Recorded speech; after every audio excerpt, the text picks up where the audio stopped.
Whether you're a pro photographer who just wants to lighten your load a little bit, which is kind of what my intention here was, or you're really just getting started in photography and maybe you've got a couple extra bucks to spend above and beyond just like a basic camera with a kit lens, and you really want to be able to capture low light, shoot nice portraits with prime lenses, get that blurry background. Maybe you're a little bit of a vlogger or do shoot some home movies. Whatever the case is, everything you need fits right here in this one little pouch. Special thanks for B&H for sending out this Canon M6 Mark II for us to check out. And I guess they didn't really sponsor this video. Well, they let me borrow it. I'm borrowing this camera. Okay, let's open the bag. Inside of here, we have a Rode Video Micro, a Canon M6 Mark II, a Sigma 30mm 1.4, and a Sigma 56mm 1.4. We've also got a switch pod, and this is the Peak Design 5-liter sling. They don't make this one anymore. It comes in a 6-liter and a 4-liter now, so I think the 6-liter would probably be a better way to go for this particular setup. But if you don't need all this stuff, then you could probably go a little bit smaller. This particular kit actually came with its own Canon M-mount lens, and this is the 15 to 45. It's actually image stabilized, but if you shoot in the dark or you shoot at night, this lens only gets down to f3.5, so it's not going to be the most versatile in capturing as much as you can. For a lot of people, this is going to be fine though, so depending on the type of shooting that you do or the type of portraits that you want to make, maybe this will do, and this kit right out of the box will work for you. It is really nice that it's image stabilized and having that zoom range and just the compact form factor of this lens itself. It's very lightweight, it's very easy to use, so that could be where you stop. Maybe add a cage or a couple other accessories and call it a day. But for me, I'm used to shooting with full frame cameras. I'm used to shooting at, f1.2, f1.4, f1.6, f2.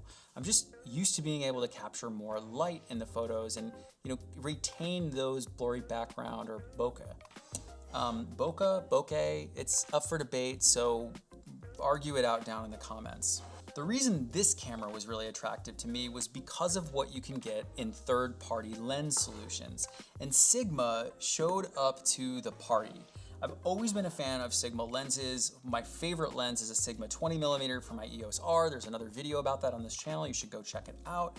But Sigma made a collection of lenses for the M-mount specifically, and what's great about them is how small and lightweight they are, and that they go all the way down to 1.4, so you can really shoot some amazing portraits and maintain that, that popular blurry background situation.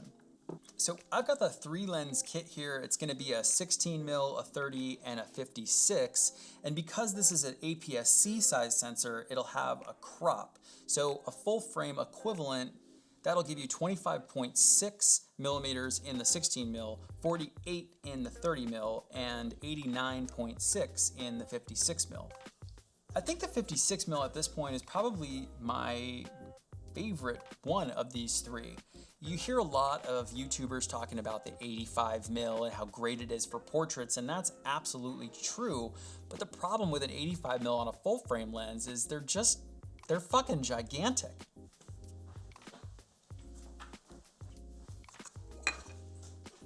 Like, look at the difference in size between the 85mm 1.2 and the Sigma 56, which is actually giving you more reach at 89.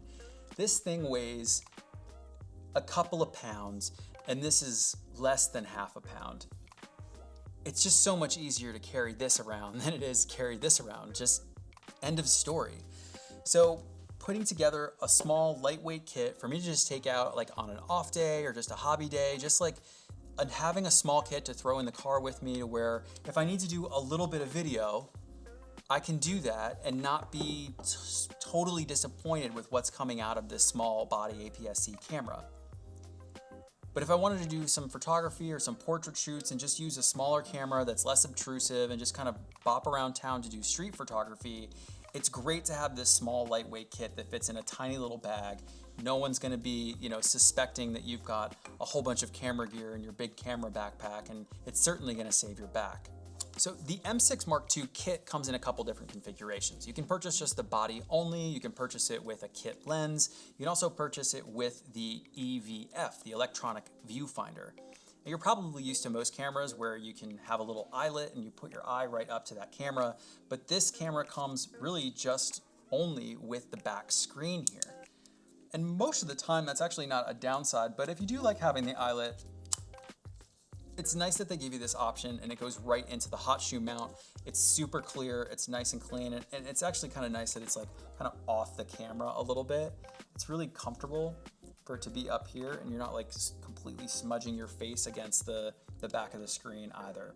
If video is your thing and you care about audio and you want to add a microphone to this, you can use the hot shoe mount right up here to mount something like a Rode Video Micro or a D80V mic, one of those, maybe the Duo, those are really nice. And you've got your mic jack right over here on the side, and it just plugs in real easy. And then you've got a little vlog kit set up. It's super lightweight, so it's really easy to vlog with that.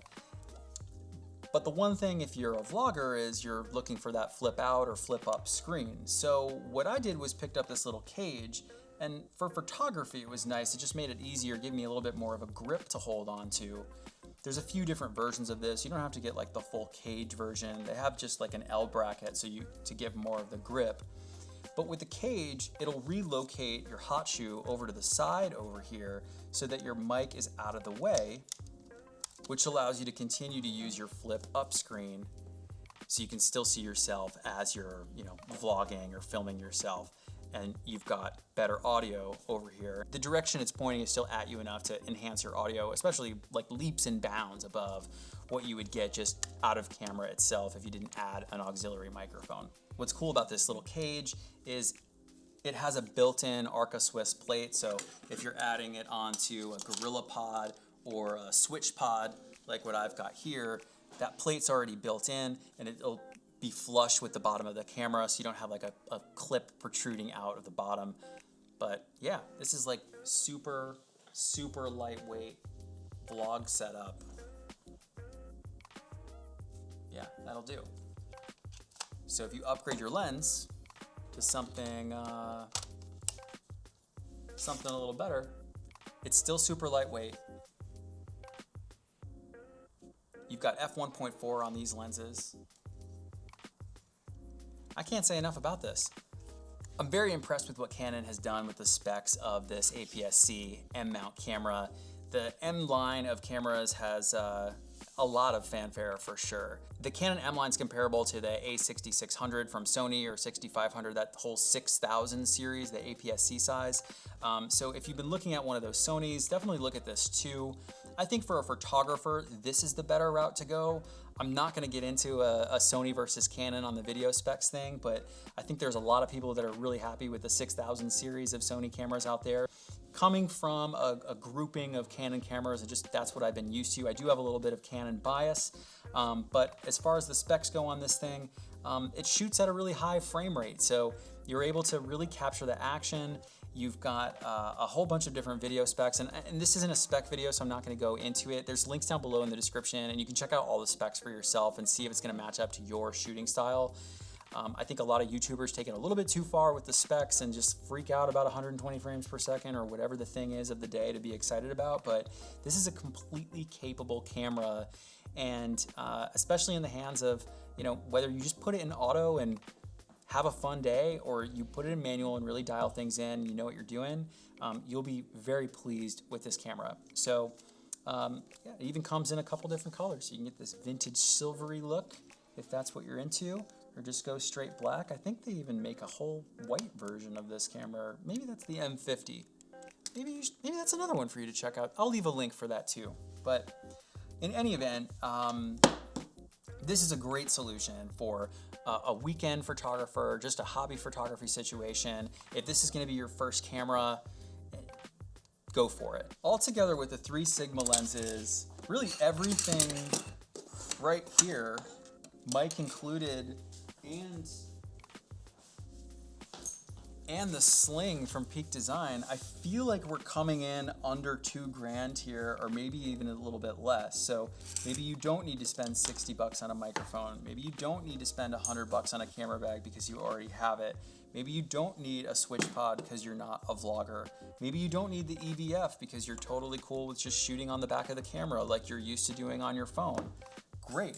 Then we're even down a little bit further than that. So check out all of the latest pricing and deals and discounts and the kits that they cobble together over on B&H or any of the other links down below in the description. So thanks again for watching this video. I really appreciate you coming along for this camera rundown of the hobby photography kit. Maybe that's what we'll call this. I don't know. I don't know. Yeah. Anyway, if you like this content and you like my style, then do me the honor of hitting a like or leaving a comment down below. It's small actions like this that help creators like me who don't have a huge following rank up in the search results so that more people can find my channel and find my videos. And if you really like me, then do me the honor of hitting that subscribe button too and follow along for future videos. Anyway, I really appreciate you watching, and I'll see you in the next one.